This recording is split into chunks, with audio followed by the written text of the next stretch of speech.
नमस्कार मित्रांनो, तर शेतकऱ्यांसाठी खुशखबर आहे। तर शेतकऱ्यांसाठी मोठी बातमी आहे मित्रांनो। तर शेतकऱ्यांना पीक विमा 2 दिवसांमध्ये खात्यात जमा होणार आहे। तर त्यासाठी तुम्हाला काय करावं लागणार आहे, कोणती कागदपत्रे अपलोड करावी लागणार आहेत ते आपण पाहणार आहोत। तर व्हिडिओला पूर्ण बघा। चला तर मित्रांनो, व्हिडिओला सुरुवात करूया। तर इथे बघू शकता, शेतकऱ्यांसाठी मोठी बातमी, 75% पीक विमा 2 दिवसांमध्ये खात्यात जमा होणार आहे। तर ब्रेकिंग न्यूज आहे शेतकरी बांधवांनो। पेरणीसाठी सरकारकडून मोठी मदत जाहीर केली आहे। आता 2 दिवसात शेतकऱ्यांच्या बँक खात्यामध्ये सरसकट पीक विमा वितरित करण्यात येणार आहे। सरकारने 75% अग्रिम पीक विमा मंजूर केल्याचा हा मोठा निर्णय आहे, ज्यामुळे शेतकऱ्यांसाठी खऱ्या अर्थाने सोन्याचा दिवस उगवला आहे। अनेक दिवसापासून शेतकरी पीक विम्याची वाट पाहत होते, त्यांना ही दिलासादायक बातमी आहे मित्रांनो। मुख्यमंत्र्यांच्या आदेशानंतर तातडीने अंमलबजावणी। तर यापूर्वी शेतकऱ्याला फक्त 5 किंवा 7,000 रुपये एवढाच पीक विम्याचा पहिला टप्पा मिळाला होता, पण आता परिस्थिती बदललेली आहे। काल मुख्यमंत्री देवेंद्र फडणवीस आणि पंतप्रधान नरेंद्र मोदी यांच्या झालेल्या बैठकीत एक मोठा निर्णय घेण्यात आला आहे। त्यानुसार पीक विमा आता थेट शेतकऱ्यांच्या बँक खात्यामध्ये जमा करण्यात येणार आहे। मुख्यमंत्री देवेंद्र फडणवीस यांनी तत्काळ बँकांना आजच आदेश दिले आहेत, त्यामुळे शेतकरी बांधवांसाठी आज सोन्याचा दिवस उजळला आहे। 75% अग्रिम पीक विमा, 18 जिल्ह्यांची यादी जाहीर। ही शेतकरी बांधवांसाठी खूप मोठी खुशखबर आहे। आता 75% अग्रिम पीक विमा थेट शेतकऱ्यांच्या बँक खात्यामध्ये जमा होणार आहे, असा मोठा निर्णय शासनाने घेतला आहे। सरकारमार्फत जिल्ह्याची यादीसुद्धा प्रसिद्ध करण्यात आली आहे। जर या यादीमध्ये तुमच्या जिल्ह्याचे नाव असेल तर तुम्हाला सुद्धा 100% पीक विमा मिळणार आहे। आज 18 जिल्ह्याची यादी प्रसिद्ध झाली असून उर्वरित जिल्ह्यांना पुढील आठवड्यात पीक विमा मिळेल मित्रांनो। पीक विम्यासाठी महत्त्वाचे काम आणि कागदपत्रे। आजच्या यादीमध्ये तुमचा जिल्हा आहे का नाही हे नक्की पाहून घ्या, कारण जर या यादीमध्ये तुमचा जिल्हा असेल तर तुम्हाला देखील पीक विमा 100% मिळणार आहे। परंतु पीक विमा मिळण्यासाठी तुम्हाला एक सर्वात महत्त्वाचे काम देखील या ठिकाणी करावे लागणार आहे। चला तर शेतकरी बांधवांनो, पाहून घेऊयात की तुम्हाला कोणते काम करायचे आहे। त्याचप्रमाणे तुम्हाला तत्काळ ही 2 कागदपत्रे जमा करायची आहेत। तर ती कागदपत्रे कोणती आहेत आपण व्हिडिओमध्ये पाहणार आहोत। 3,178 कोटी रुपयांचं नुकसान भरपाई मंजूर। तर मित्रांनो, ते बघू शकता, यामुळे तुम्हाला 75% अग्रिम पीक विम्याचा 100% लाभ मिळू शकेल। महाराष्ट्रातील शेतकरी बांधवांसाठी ही अतिशय आनंदाची बातमी आहे। म्हणजेच राज्य सरकारने अलीकडील 3,178 कोटी रुपयांचा पीक विमा नुकसान भरपाई मंजूर केली आहे। ही मदत अतिवृष्टी, अवकाळी पाऊस, गारपीट यामध्ये नुकसान झालेल्या शेतकऱ्यांना मिळणार आहे। विशेष म्हणजे या मदतीचा काही भाग आधी शेतकऱ्यांच्या बँक खात्यामध्ये जमासुद्धा झालेला आहे। पहिला टप्पा मिळाला, आता उर्वरित रक्कमही लवकरच। तर मित्रांनो, याचा अर्थ शेतकऱ्यांना पहिला टप्पा मिळाला आहे, आता उर्वरित रक्कम ही लवकरच तुमच्या बँक खात्यामध्ये वितरित करण्यात येणार आहे। म्हणजेच तुम्हाला आता उर्वरित रक्कम 2 दिवसात तुमच्या खात्यावर जमा करण्यात येणार आहे। परंतु या ठिकाणी तुम्हाला जिल्ह्याची यादीसुद्धा पाहणे अत्यंत गरजेचे असणार आहे। शेतकरी बांधवांनो, बघा, पीक विमा नुकसान भरपाईचे स्वरूप काय आहे। हवामान बदलामुळे नुकसान, सरकारचा महत्त्वपूर्ण निर्णय। तर महाराष्ट्रातील कृषीप्रधान राज्य असून, तर मित्रांनो तुम्हाला माहितीच आहे की महाराष्ट्र कृषीप्रधान राज्य आहे। येथील बहुतांश जनता शेतीवर अवलंबून आहे। गेल्या काही वर्षांमध्ये हवामान बदलाच्या परिणामामुळे शेतकऱ्यांना मोठ्या आर्थिक संकटांना सामोरे जावे लागत आहे। या संकटाच्या पार्श्वभूमीवर राज्य सरकारने घेतलेला हा एक अत्यंत महत्त्वपूर्ण निर्णय ठरत आहे मित्रांनो। तर आता तुम्हाला किती पैसे मिळणार आहेत ते आपण या ठिकाणी जाणून घेऊयात।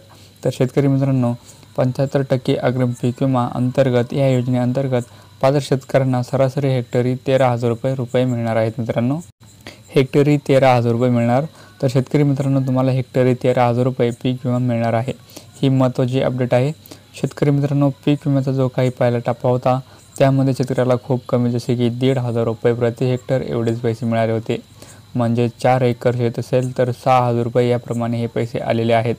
परंतु आता हेक्टरी 13,000 रुपये प्रमाणे ही रक्कम तुम्हाला भेटणार आहे। DBT मार्फत जमा, पण एक काम महत्त्वाचे, तर ते पाहून घेऊयात। तर शेतकरी बांधवांनो, ही रक्कम DBT डायरेक्ट बेनिफिट ट्रान्सफर मार्फत तुमच्या बँक अकाउंटला जमा होणार आहे। त्यासाठी तुम्हाला एक अतिशय महत्त्वाचं काम करायचं आहे। हे महत्त्वाचं काम केलं तरच तुम्हाला हा पीक विमा मिळणार आहे। हे काम कोणतं आहे लगेच सांगणार आहे, परंतु शेतकरी बांधवांनो, त्याआधी जर तुम्ही आतापर्यंत आपल्या व्हिडिओला लाईक केलं नसेल तर तात्काळ लाईक करून घ्या आणि व्हिडिओ सर्वांनी शेवटपर्यंत नक्की पहा।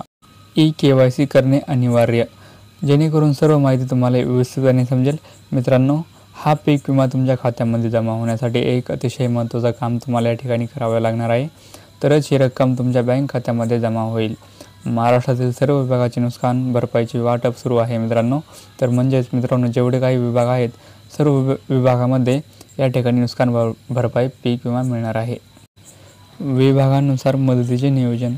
तर प्रत्येक विभागातील शेतकऱ्यांना विशिष्ट गरजा लक्षात घेऊन मदतीचे नियोजन या ठिकाणी करण्यात आले आहे. आता आपण या ठिकाणी जिल्ह्याची यादी पाहून घेऊयात. पहिला विभाग आहे शेतकरी बांधवांनो, तो म्हणजे नाशिक विभाग. या विभागामध्ये द्राक्ष, कांदा आणि इतर नगदी पिकांचे मोठ्या प्रमाणात नुकसान झाले होते. तर या विभागातील शेतकऱ्यांना विशेष मदत मिळणार आहे. नाशिक विभागाला विशेष मदत 2 दिवसात जमा होणार. तर मित्रांनो, इथे बघू शकता द्राक्षाची निर्यात या भागातून मोठ्या प्रमाणात होत असल्याने अवकाळी पावसामुळे या ठिकाणी जे काही नुकसान झाले आहे त्याची भरपाई पीक विम्याचा दुसरा टप्पा म्हणून 75% अग्रिम पीक विमा शेतकऱ्यांच्या खात्यामध्ये येत्या 2 दिवसात जमा होणार आहे. यामध्ये नाशिक विभागाचा समावेश आहे आणि नाशिक विभागामध्ये जेवढे काही खेडेपाड आहेत तेवढे या ठिकाणी या यादीमध्ये समाविष्ट करण्यात आलेले आहेत. पुणे आणि अहिल्यानगर, सोलापूर सर्वाधिक मदत आणि त्यांनासुद्धा हा पीक विमा मिळणार आहे. आता पुढील विभाग आहे तो म्हणजे पुणे विभाग. त्यानंतर बघा अहिल्यानगर म्हणजे अहमदनगर, सोलापूर जिल्ह्यातील शेतकऱ्यांना सर्वाधिक मदत या ठिकाणी मिळणार आहे मित्रांनो. तर त्यानंतर आता या ठिकाणी पहा, अहिल्यानगर हा जिल्हा आहे, अहमदनगर जिल्हा. म्हणजे शेतकरी मित्रांनो, सर्वाधिक मदत या ठिकाणी अहमदनगर या जिल्ह्यांना मिळणार आहे, अहिल्यानगर या जिल्ह्याला मिळणार आहे मित्रांनो. ठीक आहे. ऊस, बटाटा, तेलबी पिकांचे नुकसान, तंत्रज्ञानास प्रोत्साहन. तर या भागामध्ये ऊस, बटाटा आणि तेलबी या पिकांचे मोठ्या प्रमाणात नुकसान झाले होते. तर बघा, या ठिकाणी पुणे विभागातील शेतकऱ्यांना ऊस उत्पादनासाठी अधिक आधुनिक तंत्रज्ञान वापरण्यास प्रोत्साहन देखील देण्यात येणार आहे. तर पहा, पीक विमा पुणे विभागातील अहमदनगर, सोलापूर जिल्ह्याला देखील मिळालेला आहे. आता पुढील विभाग आहे ठिकाण ते पाहून घेऊयात मित्रांनो. तर शेतकरी मित्रांनो, कोल्हापूर हा विभाग आहे. कोल्हापूर विभाग ऊस उत्पादकांना विशेष फायदा. तर कोल्हापूर विभागातील सातारा, सांगली आणि कोल्हापूर जिल्ह्यातील शेतकऱ्यांना सुद्धा मदत या ठिकाणी देण्यात येणार आहे. या भागामध्ये साखर कारखान्यांची संख्या जास्त असल्याने ऊस उत्पादक शेतकऱ्यांना या मदतीचा विशेष फायदा होणार आहे मित्रांनो. तर आता ऊस उत्पादकच नाही तर कापूस, हरभरा, ज्वारी जेवढे काही पिकांचे नुकसान झालेले आहे त्या सर्व पिकांना नुकसान भरपाई मिळणार आहे. परंतु पहा, जास्तीत जास्त ऊस उत्पादक शेतकऱ्याला भरपाई मिळू शकेल. आता शेतकरी बांधवांनो बघा, वाटेगाव, शिराळा आणि कवठेमाळ तालुक्यातील गारपिटीमुळे झालेल्या नुकसानीची भरपाई पीक विम्याच्या दुसऱ्या टप्प्याला प्राधान्य देण्यात येणार आहे. या विभागातील भूमिगत पाणी पातळी वाढवण्यासाठी विशेष योजना या ठिकाणी राबविण्यात येणार आहे.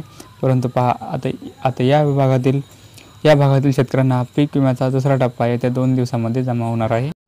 छत्रपती संभाजीनगर विभाग, मराठवाडा दुष्काळी भागाला अधिक मदत. तर आता पुढील विभाग आहे तो म्हणजे छत्रपती संभाजीनगर विभाग. आता पहा, छत्रपती संभाजीनगर विभागामध्ये म्हणजेच औरंगाबाद, जालना आणि बीड या जिल्ह्यातील शेतकऱ्यांना सुद्धा मदत या ठिकाणी मिळणार आहे. बघा, मराठवाड्यातील दुष्काळ परिस्थितीमुळे या भागातील शेतकऱ्यांना अधिक मदत या ठिकाणी मिळणार आहे. त्यामुळे आता त्यांना देखील मदत ही मिळू शकेल. आता शेतकरी बांधवांनो पहा, तेथील गंगापूर, अंबड आणि परळी या तालुक्यातील शेतकऱ्यांना तातडीची मदत पोहोचवण्यात येत आहे. कपाशी, सोयाबीन पिकाचे नुकसान भरपाई. येथील कपाशी आणि सोयाबीन पिकाचे या ठिकाणी नुकसान झालेले आहे, त्यांना देखील मदत मिळणार आहे. आता पुढील विभाग पाहणे अत्यंत गरजेचं आहे. आता शेतकरी बांधवांनो, लातूर विभाग आहे तो म्हणजे लातूर विभाग आहे. पहा, लातूर विभागामध्ये लातूर, उस्मानाबाद, नांदेड, परभणी, हिंगोली या सर्व जिल्ह्यातील शेतकऱ्यांना सुद्धा मदत मिळणार आहे. येत्या 2 दिवसामध्ये सर्व शेतकऱ्यांच्या बँक खात्यामध्ये या पिकाचे विम्याचे पैसे लागलेले आहेत मित्रांनो, मिळू लागलेले आहेत. लातूर विभाग तूर, मका, हरभऱ्यांचे नुकसान. तर या भागामध्ये तूर, मका, हरभरा या पिकाचे मोठ्या प्रमाणामध्ये नुकसान झाले होते. तर लातूर विभागाला या ठिकाणी पीक विम्याचा दुसरा टप्पा मिळणार आहे. आता पुढील विभाग लवकर पाहून घेऊयात. आता त्यानंतर आहे अमरावती हा विभाग. आता पहा, अमरावती विभागामध्ये बुलढाणा, अमरावती, अकोला, वाशिम, यवतमाळ या जिल्ह्यांना समावेश आहे. तर शेतकरी मित्रांनो, या ठिकाणी बघा, या भागामध्ये कापूस, सोयाबीन व पिकाची लागवड मोठ्या प्रमाणात होत असते. आता पुढचा विभाग आहे अमरावती विभाग. तर विदर्भातील शेतकऱ्यांचा आधार. तर मित्रांनो बघून घ्या, विदर्भातील शेतकऱ्यांना आर्थिक संकटातून बाहेर काढण्यासाठी ही मदत पुरवली जाणार आहे. म्हणजेच अमरावती विभागातील जे काही छोटे छोटे खेडेपाडे असतील या सर्वांना या ठिकाणी मदत ही मिळणार आहे. त्यानंतर पहा, आता शेतकरी बांधवांनो, नागपूर हा विभाग. आहे तो म्हणजे आता नागपूर विभागातील वर्धा, नागपूर, भंडारा, गोंदिया, गडचिरोली या जिल्ह्यांना विशेष मदत मिळणार आहे. नागपूर विभाग, भात उत्पादकांना मोठा फायदा. तर मित्रांनो, या भागामध्ये भात, कापूस, डाळींचे उत्पादन मोठ्या प्रमाणात होत असते. विशेषतः भात उत्पादक शेतकऱ्यांना मदतीचा मोठा फायदा होणार आहे. आता शेतकरी बांधवांनो पहा, येथील काही सावनेर आणि रामटेक तालुक्यातील शेतकऱ्यांच्या खात्यामध्ये मदतीची रक्कम जमा करण्याची प्रक्रिया सुद्धा सुरू करण्यात आलेली आहे. म्हणजेच बघा, आता 2 दिवसात शेतकऱ्यांच्या खात्यामध्ये हे पैसे जमा होण्यास सुरुवातही होणार आहे. राज्य शासनाचे आदेश, उर्वरित जिल्ह्यांनाही लवकरच मदत मिळणार आहे. राज्य शासनाच्या माध्यमातून या प्रकारचे आदेश आता देण्यात आलेले आहेत. या ठिकाणी आज आपण शेतकऱ्यांच्या खात्यामध्ये पैसे जमा होणाऱ्या जिल्ह्याची यादी पाहिलेली आहे. शेतकरी बांधवांनो, आजची जिल्ह्याची यादी आपण या ठिकाणी पाहून घेतलेली आहे. आता उर्वरित जिल्हा या ठिकाणी आपण पाहून घेऊयात. तर उर्वरित राहिलेल्या जिल्ह्यामध्ये पीक विमा हा येणाऱ्या हप्त्यामध्ये वाटप होऊ शकतो आणि तो व्हिडिओ आपण लवकरच टाकणार आहोत. तर त्यामुळे तुम्ही आपल्या चॅनलला नवीन असाल, आपल्या चॅनलवर जर नवीन असाल तर व्हिडिओला लाईक आणि सबस्क्राईब नक्की करा आणि बेल आयकॉनला नक्की दाबा. बेल आयकॉन म्हणजे तुमच्या व्हिडिओच्या साईडला घंटीचं चिन्ह दिसत असेल तर त्याला नक्की दाबा. म्हणजे आम्ही नवीन व्हिडिओ टाकलेला तुमच्यापर्यंत लवकरात लवकर पोहोचून जाईल. धन्यवाद मित्रांनो.